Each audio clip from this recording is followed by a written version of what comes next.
And welcome to Driving Double Feature Podcast. I'm Nathan. I'm Ryan.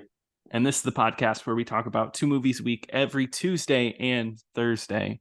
But before we get into today's episode, we have a Patreon over at patreon.com/Driving Double Feature Podcast.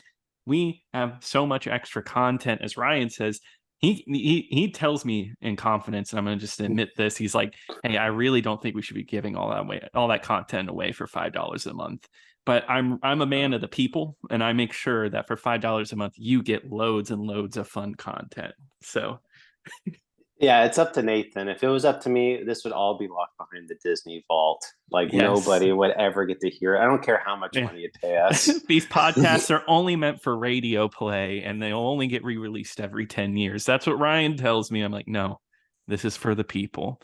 But let's get into this Tuesday's episode. We're talking about Miracle Mile, a 1988 movie directed by Steve De Jarnatt, a man who has only made 3 movies and wrote another. So he's got a very small filmography. Miracle Mile was not this week's pick, by the way. I'll be transparent. I had something completely picked different, and I fully planned on watching it, but I was with some family, and they let me tell you the story, Ryan, because I don't think I even told you. I think I just messaged you. It's like, oh, I'm changing my pick, right? Right. Yeah. So I was just sitting there. We were looking for movies to watch, and my fiance's mom was like, "Have you ever seen The Green Mile?" And I was like, "Yeah, the Tom Hanks movie. It's really good." And she's like, "Oh no, not the Tom Hanks movie." And I was like, "Okay. Then what was it?" She's like, "It's The Mile. It's The Mile. It's got the guy from ER." And I didn't know what. George Clooney? Yeah, not George Clooney. It was Anthony Edwards, and I was like, "Okay." And I just looked it up. I was like, "Miracle Mile." Never heard of this movie before. It's streaming on Tubi. And I was like, okay, let's put it on and give it a watch. And I was watching it and I was like, dang, this would be a perfect drive-in double feature movie. So I picked it, and look at us now. And now I made you watch Miracle Mile. Have you ever heard of this movie before? Never heard of it. Yeah, never even heard of this one. Really interesting indie movie from 1988. Starring Anthony Edwards and Mary Winningham, who are married now, but they got married like What? they got married like 2 years ago, which is really weird. Wait, what? Yeah. Anthony Edwards was married to like another woman. They got divorced, and then years later, the 2 lead actors of this movie got married. Like, sorry, 2 years ago, like in 2021. Wow. Whoa. Yeah, really weird, right? Really interesting how things turn out. It's an interesting perspective to have when watching the movie too. I was personally wowed by this movie. I can't believe it existed in its time frame. It felt like a Twilight Zone episode. I guess we can go ahead and hop into it. It's a movie that's tonally insane. It starts out like a romance movie, right? Like it's like, oh, I'm a lonely guy, and I've never met the love of my life before. And then he steals some kids. Pretty much, he keeps running up to kids and at this museum, and he's like, "That's what you get when you when you don't brush your teeth, kids." And like the lamest stuff, but for whatever reason.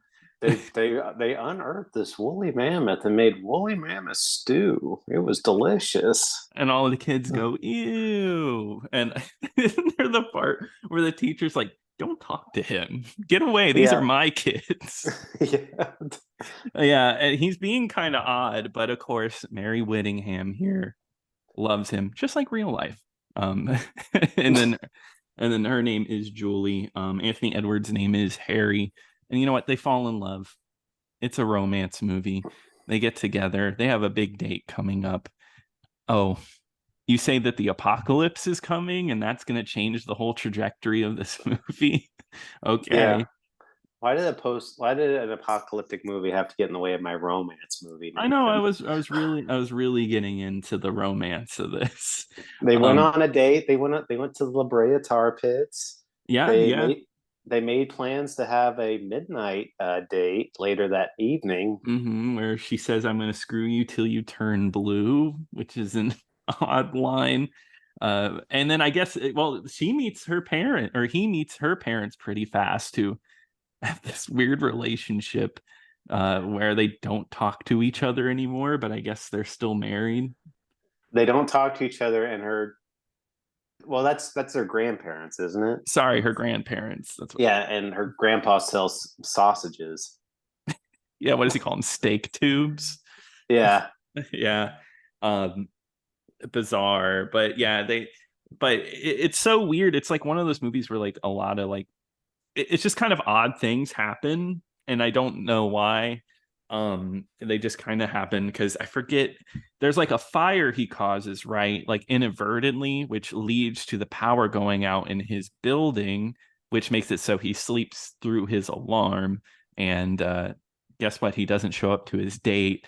What's really weird though is Julie here takes value because he didn't show up to his date, and she just like knocks out. That's like she's that sad from this because they were meant to be. I mean, well, that's what I do when somebody doesn't show up for like I invite them over. I just drug myself. I guess whatever gets you through the pain, even if it's just like, oh, sorry, it was an emergency, family No, in hospital. no excuses. Yeah, I get it. I'm the same way. Uh, I found her very relatable. Um, so if there's one thing, I guess just to get into like the nitty gritty of this movie, there's one thing I don't love about this movie, and this is a movie I actually really liked. I don't think I really like the performances of our lead actors. I think Anthony Edwards and especially Mary Whittingham, I don't think they're very good. They don't do it very well. No, I totally agree. I mean, the I, I mean, I'm glad they found each other in real life, but I was not buying the romance Mm-mm. that much, and it just they're good. You know, they've done good roles, but before, but I just was like, not really buying this whole like desperate attempt movie. Like, I wanted Anthony Edwards to act like a lot more crazed, Yeah, and and at the same time too, her, you know, she was just kind of like I don't think she was really selling like the fact that it was about the world was about to end. yeah, I know. Yeah, I totally agree, especially there at the end. It wasn't like clicking for her. I don't know about her, but there was two because this movie, the script for it had been floating around Hollywood for about 10 years, I guess. I guess people wanted to make it, people would drop out. It was just like a constant back and forth of this movie getting made. And Kurt Russell was tied to it at one point to play the lead role, which would be pretty good. I But could the see that. but the better one, Nicolas Cage was almost the star of this movie, which he would have been perfect for this role, in my opinion. Get Kurt Russell and Goldie Hawn, It would and work. I actually they think that'd be they got fine. they got married in this movie too. Yeah, but they got married much earlier. Yeah, Yeah. exactly. But no, but Nicolas Cage would be pretty funny to see in this role. It might be a little bit of a different movie, honestly, because the way this movie goes, it's very dark at some points, and then it's also very light. It like plays this double like tone a lot, and I could see it being a turnoff for a lot of people. But I actually found it really interesting. Like sometimes it would give me a laugh, and then other times it would be just kind of depressing. Yeah, I didn't share my thoughts. Yeah, I liked the movie. I Mhm. liked it. It was good. I was kind of like second guessing myself like throughout the whole movie, where I was Mhm. like, you know, was there like some type of false alarm or something like Yeah. that, where it was because how it work plays out is that he goes to the diner where he was supposed to meet Julie, and he goes outside to call her, and then the payphone out there starts ringing, and then Mhm. he just randomly picks it up, and some guy's like, "Oh man, I'm over here in North Dakota, and there's been an explosion. Yeah, we're you know we're screwed." And then um,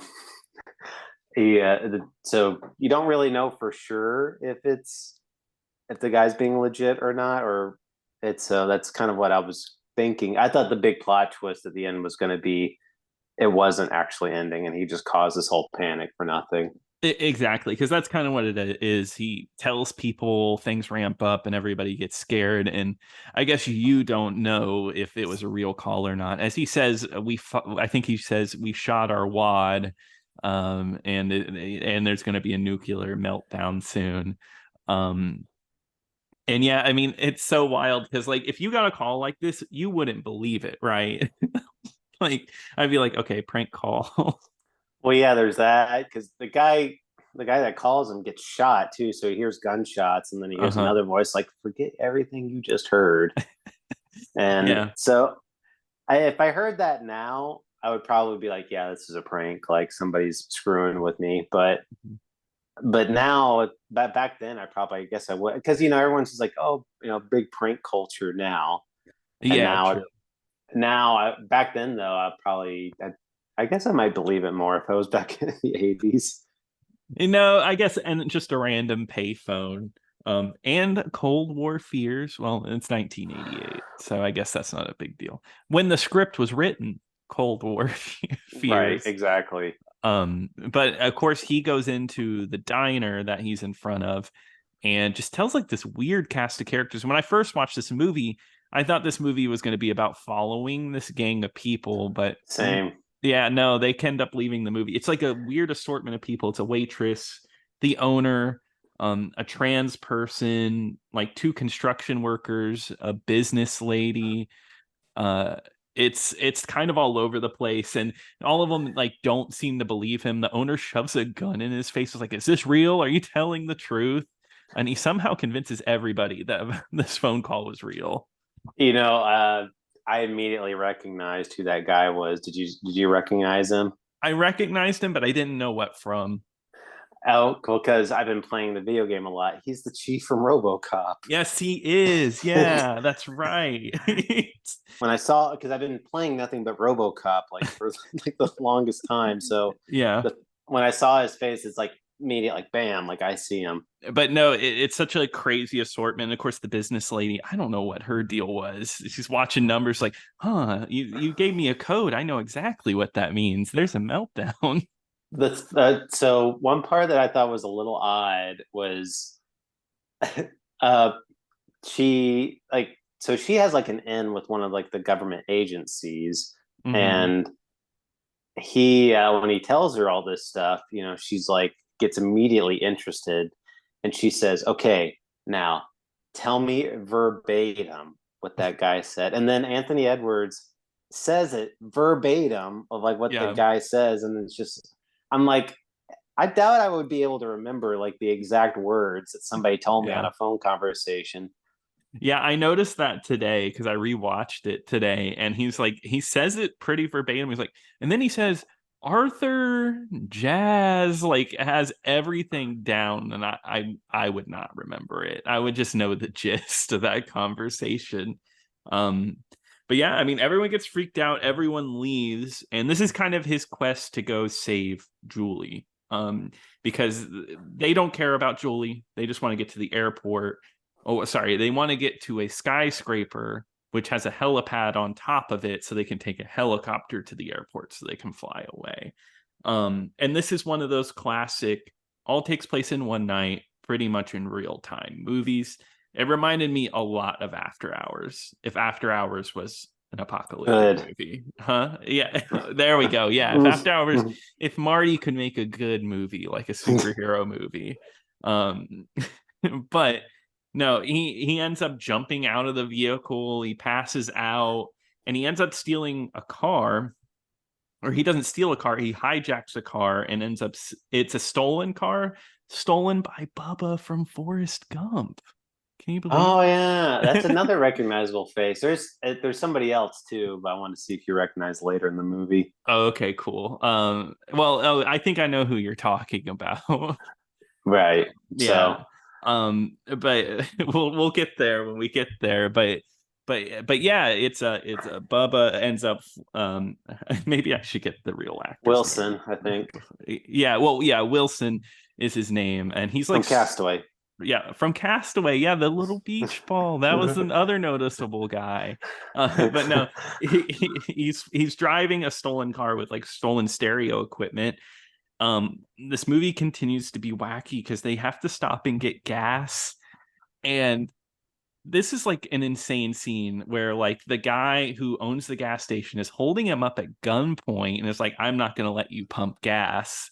Was that a race thing, or was it like the time of night thing? Well, no, they said it before they pulled into the gas station. They said that that gas station was only for taxi cabs. He said they're not going to That's let us right. get That's they're not right. going to let us get any gas there. And when the guy showed up, he's like, "Look, just pay him, give him any amount of money." And then the guy's like, "All right, give me $50 and then I'll give you gas." And then that's how he lets him do it. Basically, it wasn't meant for civilians.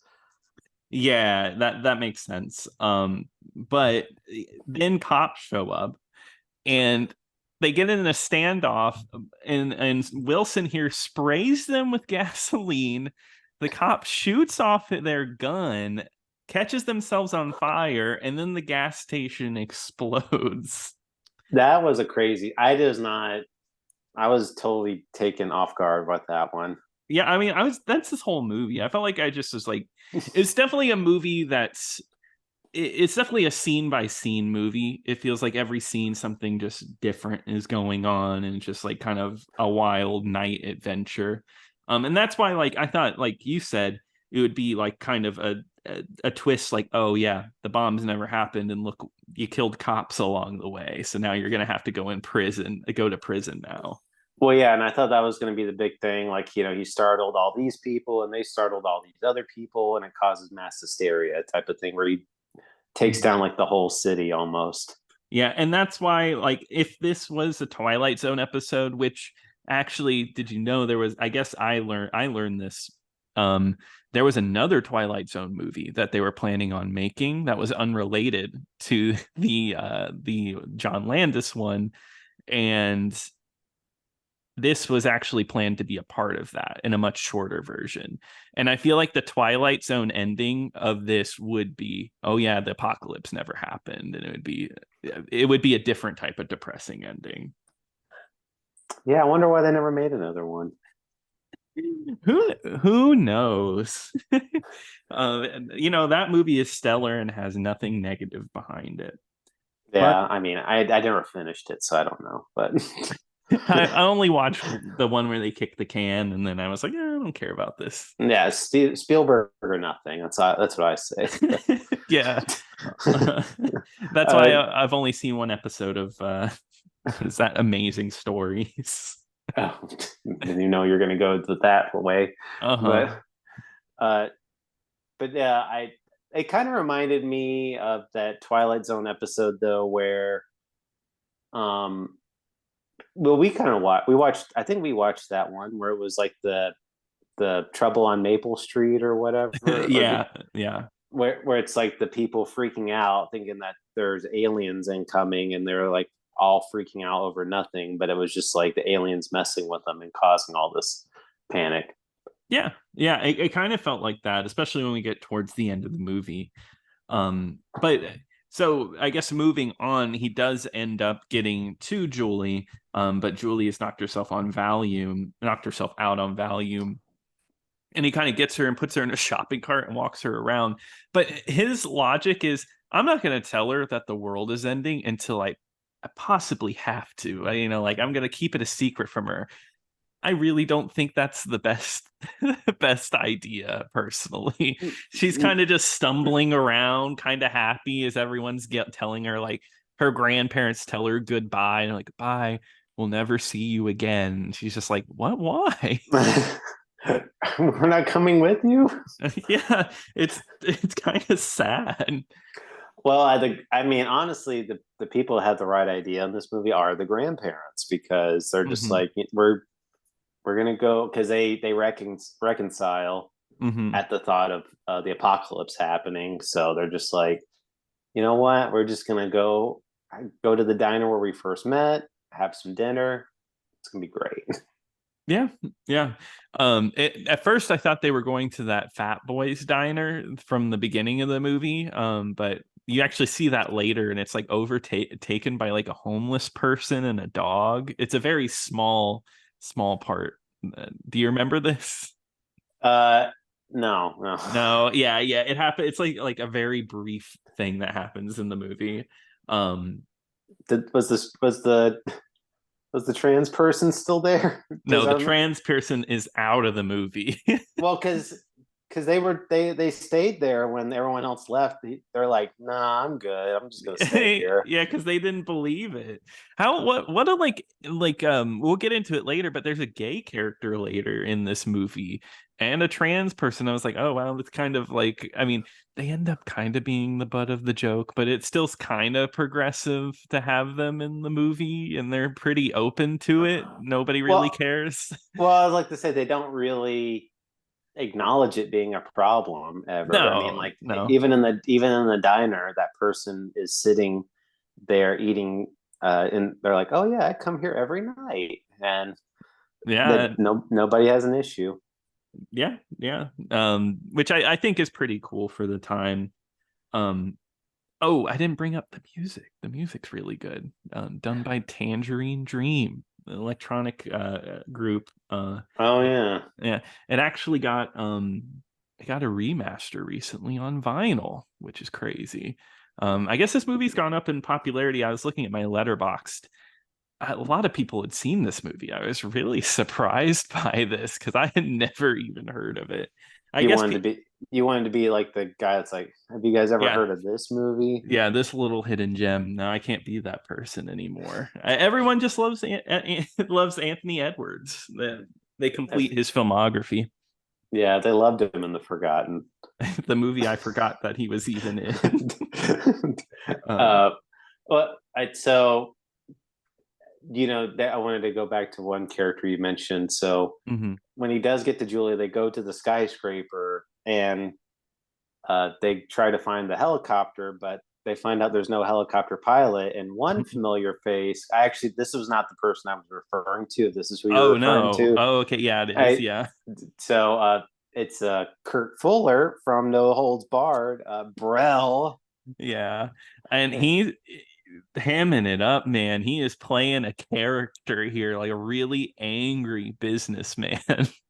Yeah, it's such a far stretch from the last time we saw It's him. kind of weird. Well, it gets weirder at the end of the movie when like the bombs are actually coming, spoilers.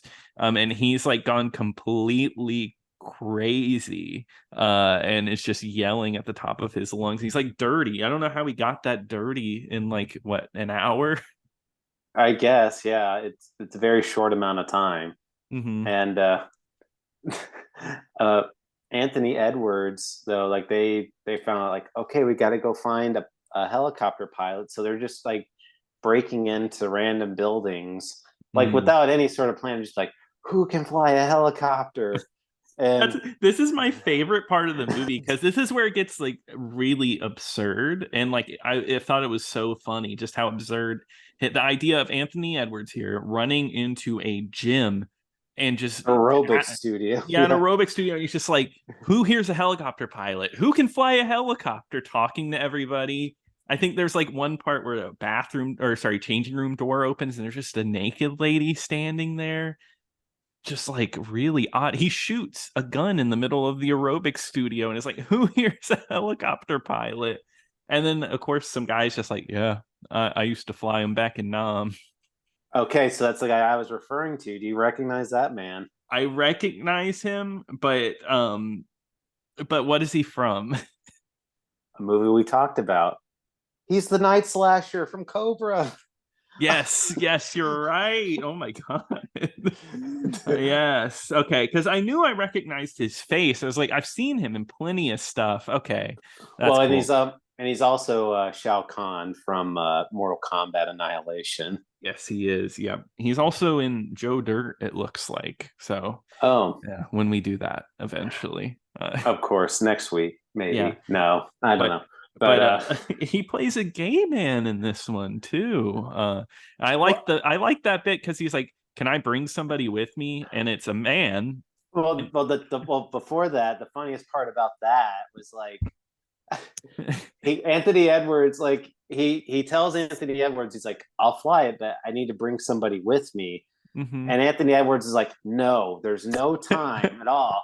And he's just like, the guy's just like staring him down. He's like, "Fine, do it." And the guy was like literally in the next room. I Like, know, yeah. It made it seem like they had to do another adventure across the city to get this guy. but yeah, it's his lover, a man, and Yeah. And he's like, "Is this okay with you?" And then he's like, "Yeah, whatever." yeah, and in the world, whatever you feel about that, it goes out the window. Exactly. But they end up having to split up again. This is just the end of the movie. He Anthony Edwards just has to split up again and again. It just keeps happening. He makes a big deal about this guy going into another room to get his boyfriend, and then he's like, I gotta go get somebody now. Exactly. And then like after like a whole bunch of scenes, he's about to go to the helipad with Julie here. And then he sees a guy across the street that looks like the helicopter pilot, right? And then he's like, "Oh, I gotta go get him."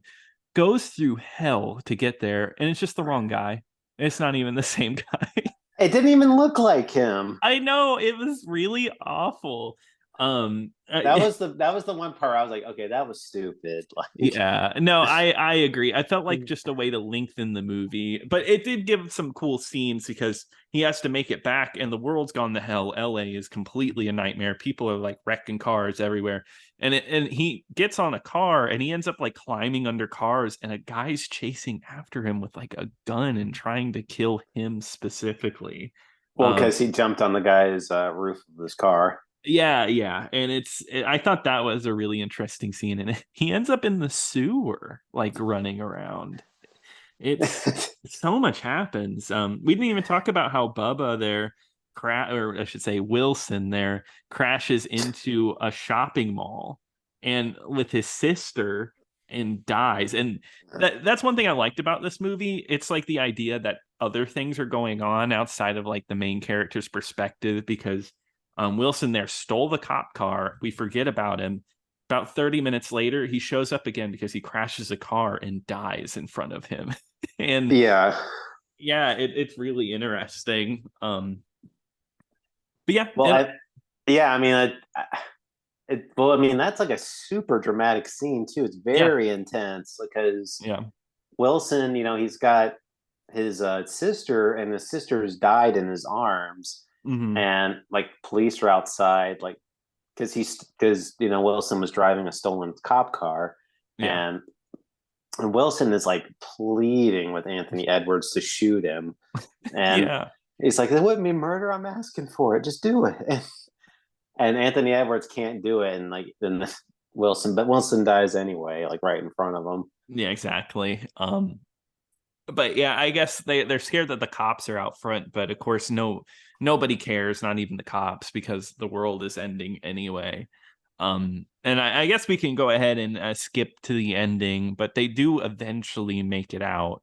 But the bombs do drop as soon as they get out of the helicopter. And this movie, I was like really taken back by how depressing of an ending this movie is because the plane crashes into like water and it's just slowly sinking, and then of course Julie there's like, I need to get out, and then Anthony Edwards is just like, we gotta accept this, we're gonna die. Well, yeah, because they land in the La Brea tar pits, The tar pits, yeah. and they're sinking, and she's like frantically trying to get out, and he's just like, "There's nothing out there. It's like it's all gone. Like, just don't like." There's, and then they get into like a really tender moment where he's just like, we'll just what happens, we're just gonna become diamonds, you and me. Yeah, years and years later they're gonna find us, and yeah, it just ends with them Well, dying. I mean, it's a nice thought, because diamonds are forever. That movie sucks. Could you What? Yeah, could you imagine? Oh God. Can you imagine if the movie ended with diamonds are forever? That would actually be pretty funny. It would have given me a chuckle.